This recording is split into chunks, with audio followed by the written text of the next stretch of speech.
23, moral estranha. Eu não sei se todos aqui que tem um capítulo, ou que tem o Evangelho segundo o Espiritismo, já leram ele inteiro. E você pode abordar esse capítulo de algumas maneiras. E Kardec achou propício colocar esse capítulo como um capítulo do Evangelho para que ele desse ênfase em determinados problemas que ele antevia que poderiam existir ao curso da disseminação da nascente doutrina espírita. Ele faz um aparato mostrando no Evangelho de Jesus várias passagens evangélicas na qual, no curso dos séculos, foram mal interpretadas. E a princípio você lê o capítulo, você pensa, nossa, mas Kardec colocou um capítulo inteiro baseado só nisso. O que exatamente ele queria? E eu fiquei tentando entrar fundo, porque se eu fosse só em ler o capítulo, a gente ia falar só sobre as passagens que ele destacou do Evangelho e ele dando uma nova conotação àquilo ali. Mas a gente ia parar ali e entender que o quê? Que a maneira alegórica que Jesus veio trazer muitas das suas mensagens, muitas vezes foram mal interpretadas. E isso causou consequências gravíssimas. Kardec via que, devido à nossa inferioridade moral, a falta de capacidade de entendimento, ele não queria que isso também viesse a acontecer com o Espiritismo. Por isso foi um capítulo alerta. Um capítulo na qual a gente aprende a entender quem somos nós, espíritas, a razão fundamental que estamos aqui, e que nós não venhamos a cair no mesmo erro que nós mesmos caímos, porque nós somos os católicos, os cristãos do passado, e que erramos duramente por não captar a essência que o mestre veio trazer. Então a gente resolveu fazer uma abordagem nesse capítulo, fazendo um aparato histórico, para que a gente tenha uma noção cronológica da sequência. Mas eu vou colocar aqui agora as 4 frases, as 4 passagens bíblicas que estão nesse capítulo, e vocês vão ver que ao ler, quem ainda não leu esse capítulo, de cara já tem assim, não é possível, isso aqui Jesus não falou isso.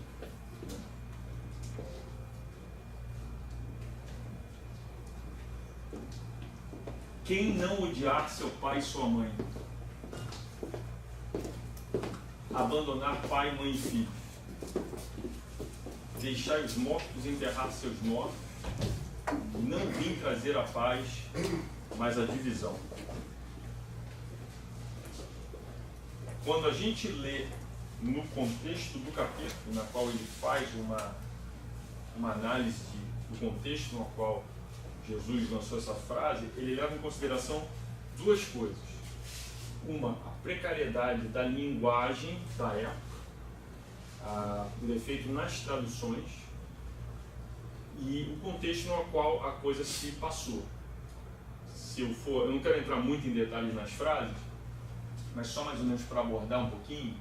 Isso aqui se passa quando Jesus está tendo com os apóstolos dele numa casa, e aí uma multidão muito grande está do lado de fora, e a mãe dele, junto com alguns irmãos que ele tinha, estavam buscando ele por alguma razão. E ele, quando esse missionário que eu digo, messenger, veio trazer, olha, seus irmãos e sua mãe estão me buscando. E aí ele fala em público, de quem são meus pais? Quem são minha mãe e meu irmão? Dá a impressão que é uma negação. Dá uma impressão que é uma negação onde, na verdade, a gente vê que Jesus nunca ia negar a importância da família, a importância da pai. Tanto é que a gente vê o pai e mãe como um capítulo, a gente vê várias outras passagens. Então a gente pensa assim, o que aconteceu? Jesus entrou em contradição? Ou foi o erro da letra? Ou foi o erro da tradução? Ou foi a maneira como, no passar dos anos, de tantas outras... porque a gente sabe muito bem que Jesus não escreveu nada. Quem foi escrito, os relatos, foram todos feitos pelos apóstolos. Numa segunda passagem, abandonar pai, mãe e filhos, ele também fala que quem não abandonar e não me seguir, não terá o reino dos céus. Mas como? Ao mesmo tempo ele fala em honrá-los e fala em abandonar. Então todas essas passagens são importantes no sentido da gente entender que muitas, com uma certa alegoria, têm um sentido completamente oposto à primeira vista. E infelizmente nós sofremos muito por causa dessas interpretações, principalmente essa aqui. Não vim trazer a paz, mas a divisão. Muitos dos scholars, com um intuito político de guerrear nas guerras santas, foram buscar backing da Bíblia, na qual o Cristo disse que podia. Está aí. E nós tivemos as primeiras guerras santas, né, que a gente vai ver. As cruzadas. Guerra de santa não tem nada. Né? Exatamente. As cruzadas, elas começaram no período medieval. E elas foram mais ou menos, teve uma conotação política, onde o papado, junto com o reinado, queria expulsar os infiéis, no caso, os muçulmanos e judeus. Muita gente hoje em dia vê que o judaísmo e os judeus são aliados do cristianismo, mas naquela época não era. Naquela época, na verdade, muçulmanos e judeus se juntaram contra os cristãos, porque o cristão tinha a noção de que todo mundo que não acreditasse no Cristo era contra. E eles fizeram, a igreja ocidental cristã, fizeram várias campanhas, incursões até a Palestina para liberar a Terra Santa dos infiéis. E muito sangue foi derramado. Né? Essas cruzadas, inclusive, elas duraram do ano 1095 até 1291. Só lá. Depois tiveram outras incursões em outras regiões, mas só naquela região era um tal de conquista, perde, conquista de novo, perde. E o que é interessante a gente notar é que muitos dos voluntários que iam para essas cruzadas, se você era nobre, você tinha uma razão muitas das vezes política de ascensão ou de poder, mas o povão mesmo, o que ficava lá atrás, que ia caminhando de lá da Europa até a Palestina a pé, não tinha como de cavalo, esse aí ele tinha uma promessa de uma ascensão, um lugar no reino dos céus e um perdão dos seus pecados. Mais tarde, bem mais tarde, a gente também vai ver uma das outras marcas dessa falta de entendimento do nosso querido Evangelho. A Inquisição se instalou. A Inquisição ela também veio mais ou menos até o século XIX, foi quando ela durou, mas ela teve também uma conotação no sentido de que algumas instituições dentro da Igreja Católica vieram combater a heresia.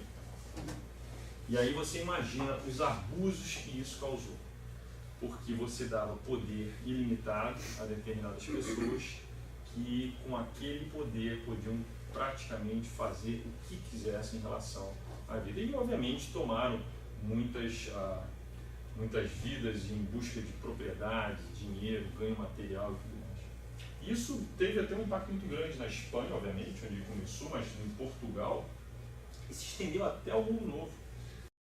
Chegou a ter um pouco dos resquícios da Inquisição no início. Né? E aí de você se estivesse na frente de um grupo de inquisidor na qual você fosse judeu ou qualquer outro tipo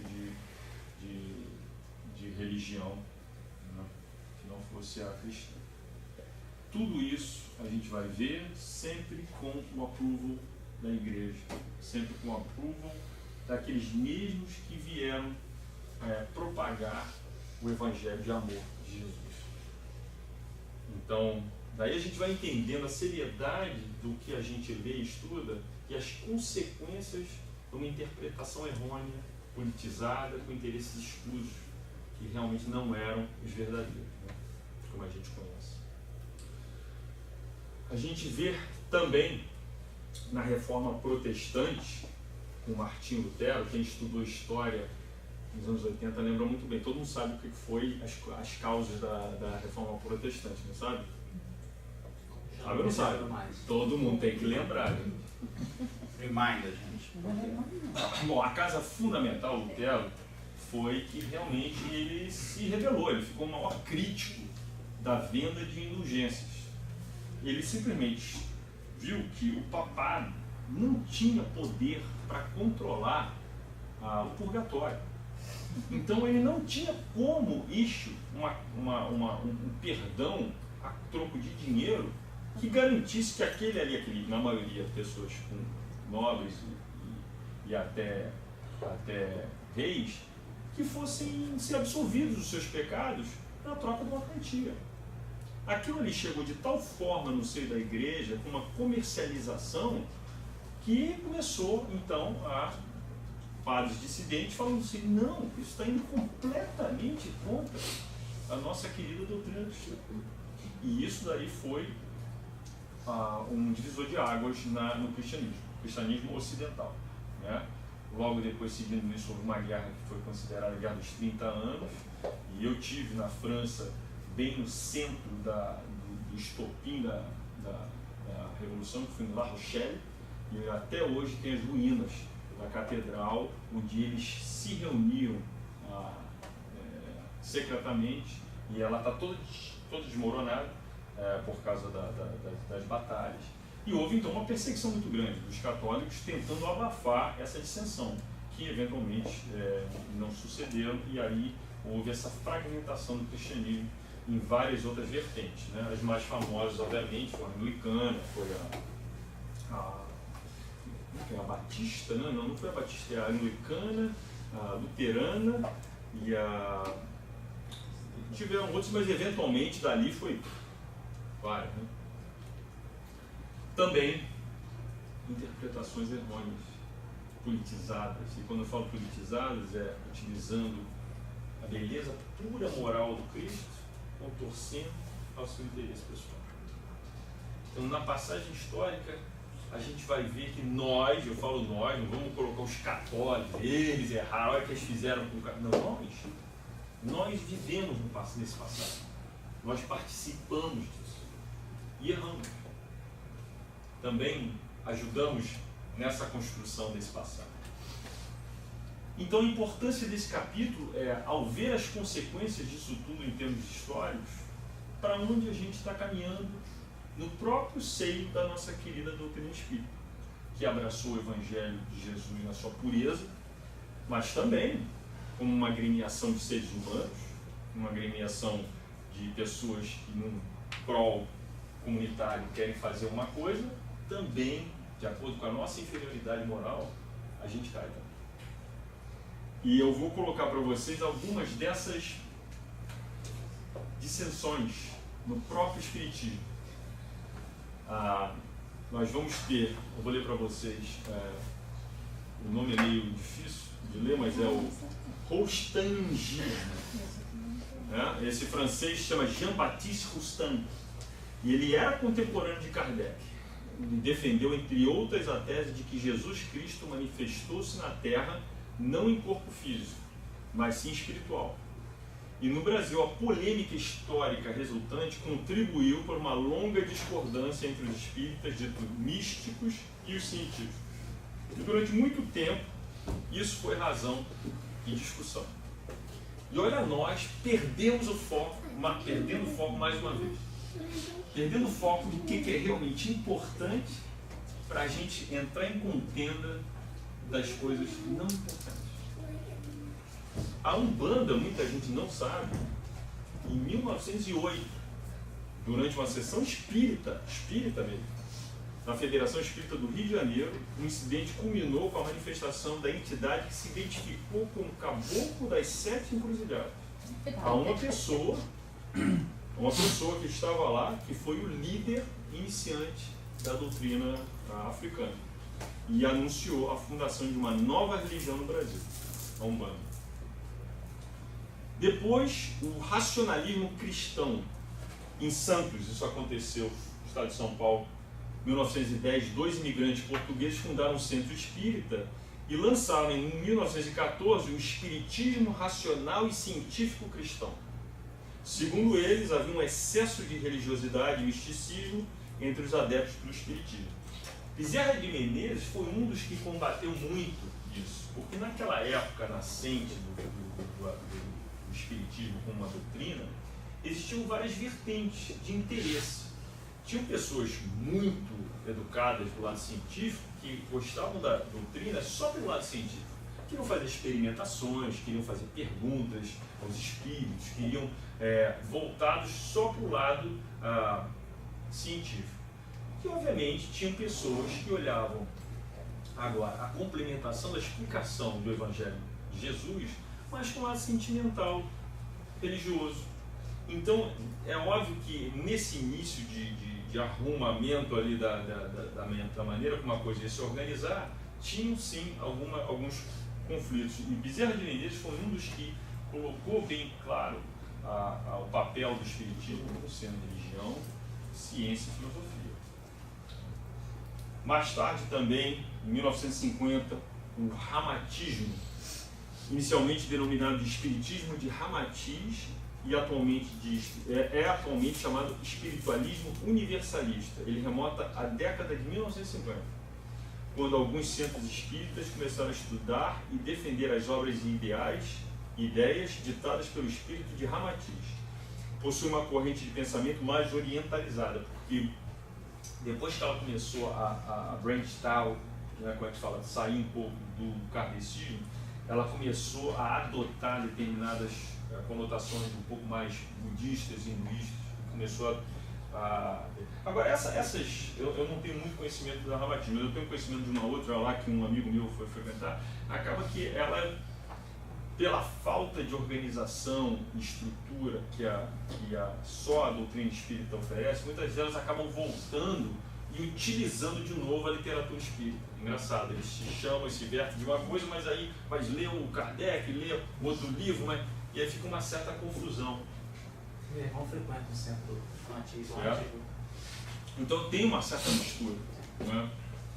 A conscienciologia, essa aí foi, não sei se o pessoal que lê muito os livros espíritas já ouviu falar de Valdo Vieira. Valdo, ele fez uma parceria com o Chico Xavier, uma parceria muito interessante, que foi, inclusive, em termos mediúnicos, espetacular, porque ele era um grande médium, que ajudou muito o Chico em alguns, se eu não me engano, foi uma série de 3 ou 4 livros, na qual os dois psicografavam ao mesmo tempo. Chico psicografava um capítulo, Valdo o outro. Às vezes chegava até a alternar uma página e outra. Não, era par e ímpar. Não era página par. E todas pelo mesmo espírito André Luiz, porque os dois viam. Então, durante muito tempo, houve uma aceleração da psicografia dos livros. 14 livros, não sei se chegou a tudo, chegou? E eventualmente ele não sei o que aconteceu e ele começou a sair. Poucos dias atrás eu ouvi a explicação de tudo o que aconteceu. Eu não queria entrar em detalhe no sentido de que todos nós estamos suscetíveis a passar por isso, então não é uma crítica. Mas eu sei que a última vez que eu vi sobre essa seita conscienciologia, ele parecia um guru, cabelão brancão e tal, e tentava entrar em contato com seres extraterrestres e aquela coisa toda. E hoje ele tem, se eu não me engano, não sei aonde, que é um centro de encontro e tudo mais, sobre a projeção da consciência. Lá perto de Brasília.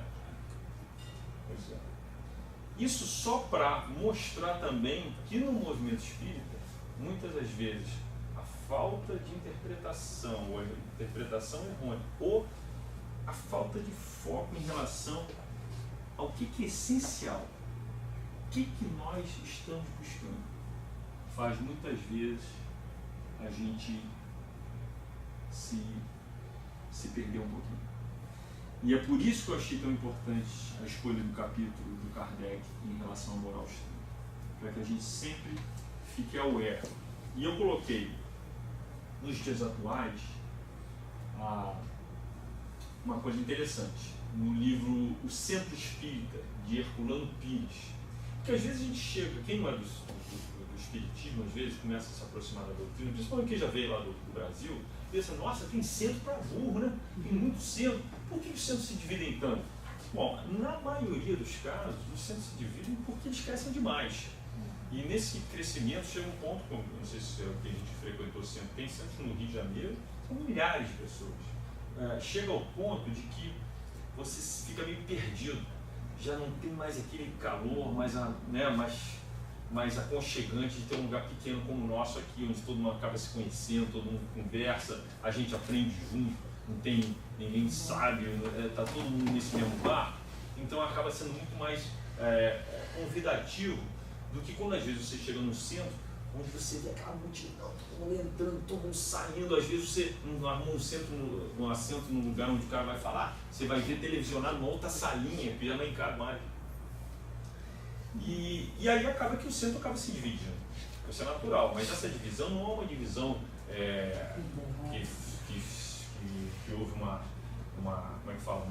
ruptura ou uma briga. Não, é um centro que acaba sendo afiliado do outro. Né? Uma coisa, isso é muito natural.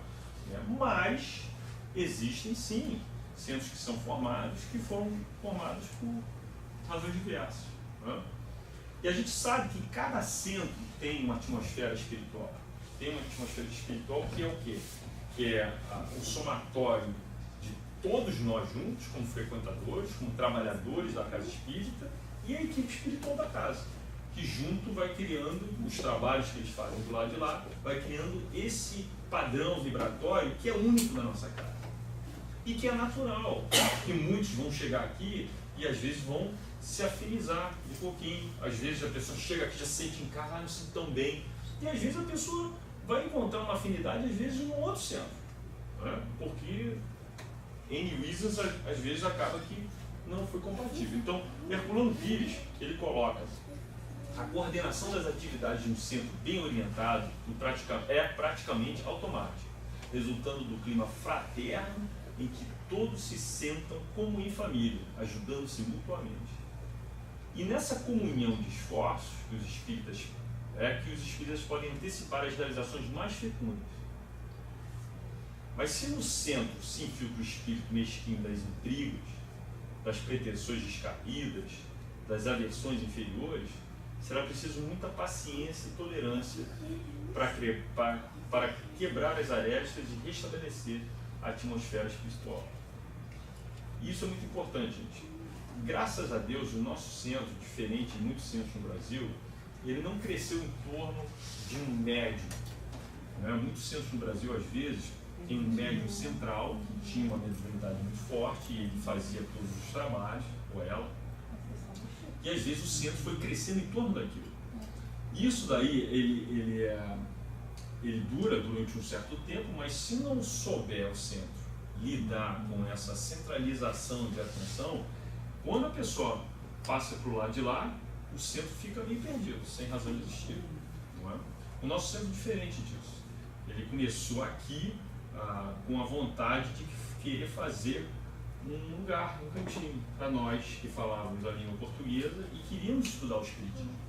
Então, todos os membros do início core, que começaram a se reunir lá na casa da Ivone, em 1900, vovô garoto, quanto era? Eu era criança. Faz tanto tempo assim, não faz tempo, 5 anos. Era o quê? Foi 1900 e quanto? 90 e pouquinho? A Néia tinha 9 anos, ela 32. E a vontade era o quê? Era da gente aprender junto. Não tinha nenhuma expert, não tinha nenhum já presidente do centro que veio do centro, da experiência, não tinha ninguém ali. A verdade era a doutrina. Todo mundo ali tinha vontade. Ninguém queria passar por cima de ninguém, de crescer. Não, a gente queria aprender junto. A gente queria formar a nossa casa para que a gente junto crescesse nesse processo. E à medida que a gente foi aprendendo um pouco, mais pessoas foram chegando e mais pessoas foram organizando aquilo que até então nada mais era do que um culto no lar. Não é? Começou como culto no lar. Nós íamos todo domingo para lá na rádio. E a gente ia para o centro de lá, de Anaheim, que era, já é um centro que já existia antes do nosso. A gente queria ver como é que era um centro que funcionava, né? E aí o Espírito lá falou que a gente devia arranjar um lugar neutro. Aí quando foi para sua foto, você lembra disso?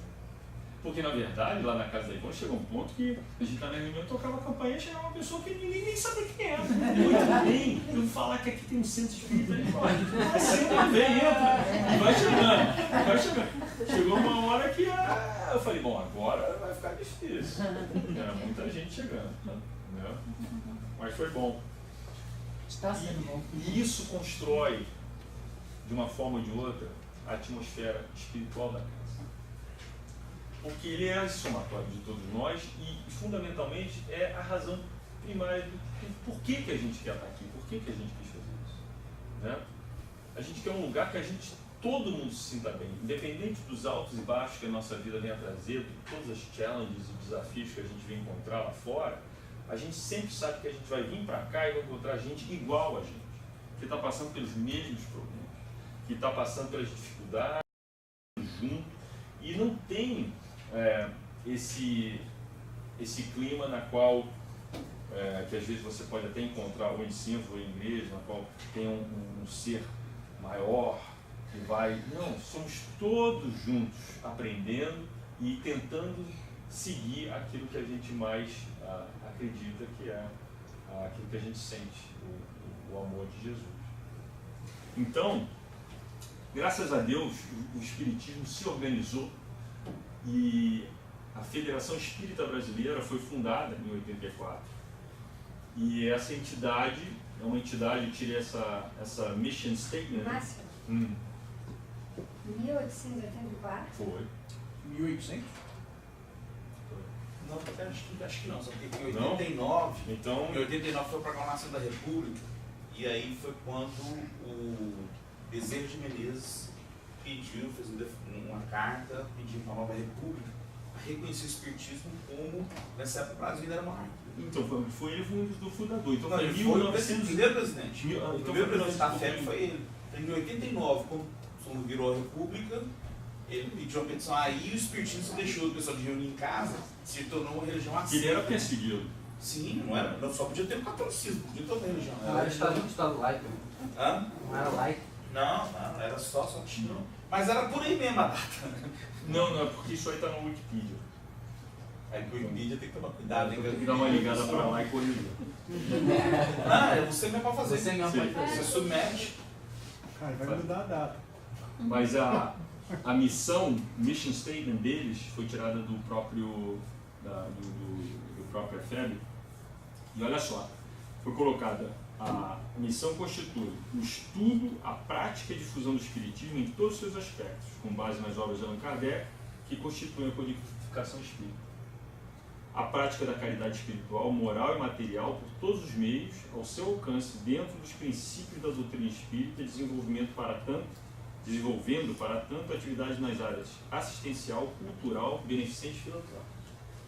E a união solidária das sociedades espíritas e a unificação do movimento espírita. Dessa forma... Pode até ter sido fundado nessa data, só não é reconhecido pela... talvez fosse... Eles colocaram talvez como fundação, e porque ficou escondido por muito tempo.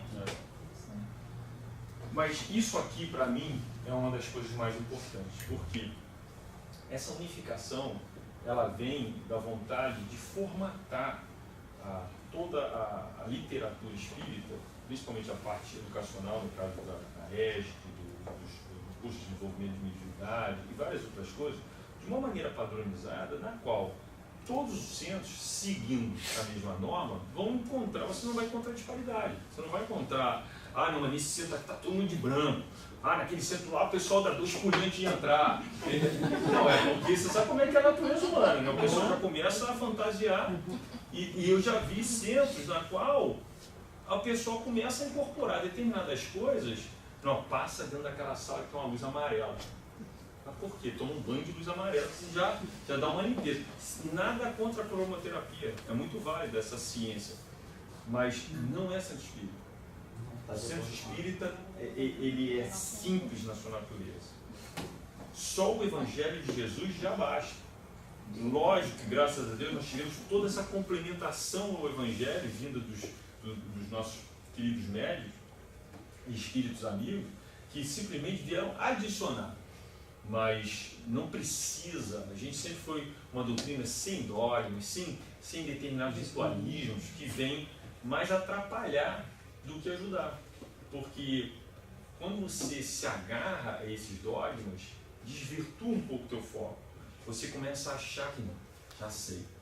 Lá no centro me fala para não fazer isso, eu só me vesti dessa maneira na noite tal, com a lua tal, eu tomo 2 negócios desses, e aí você acaba achando que aquilo ali é que vai mudar você.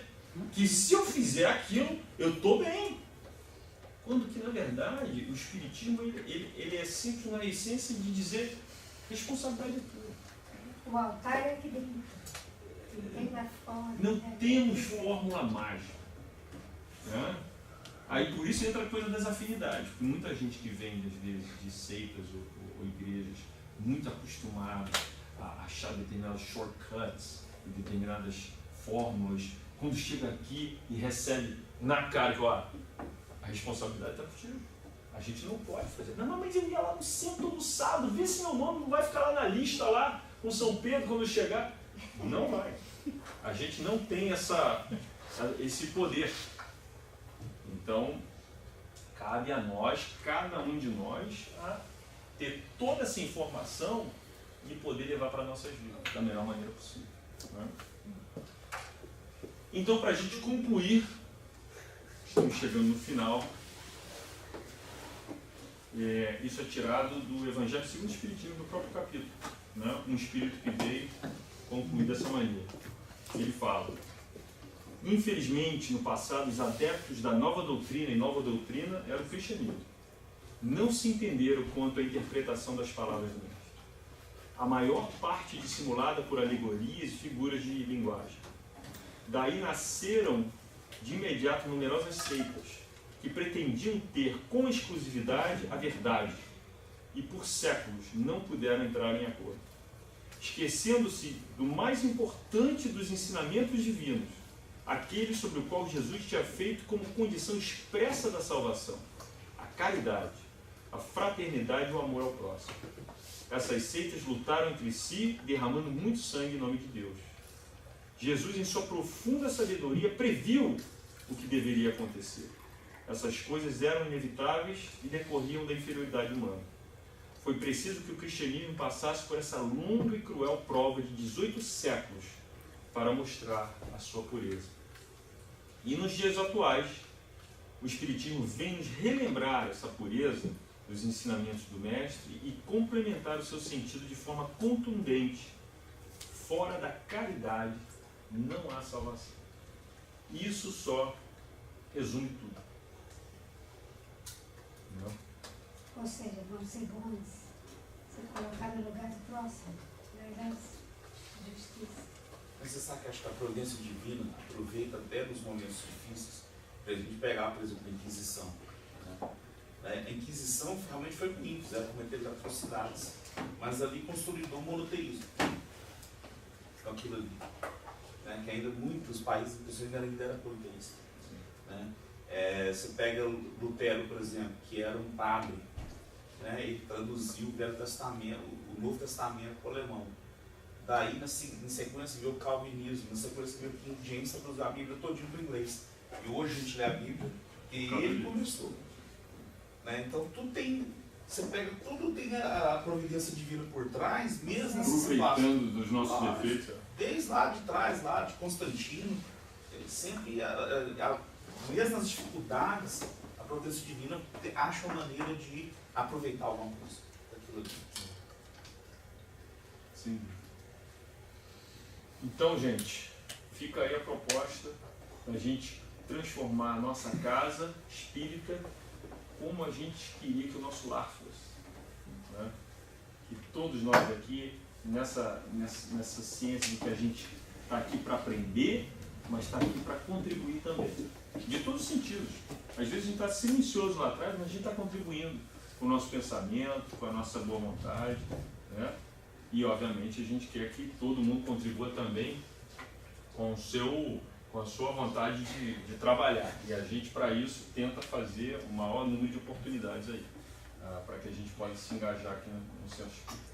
Jesus falou, o conhecimento te liberta. A gente vai estudar, porque quanto mais livre, mais responsável. E quanto mais responsável, mais livre. Muito lindo. É isso aí.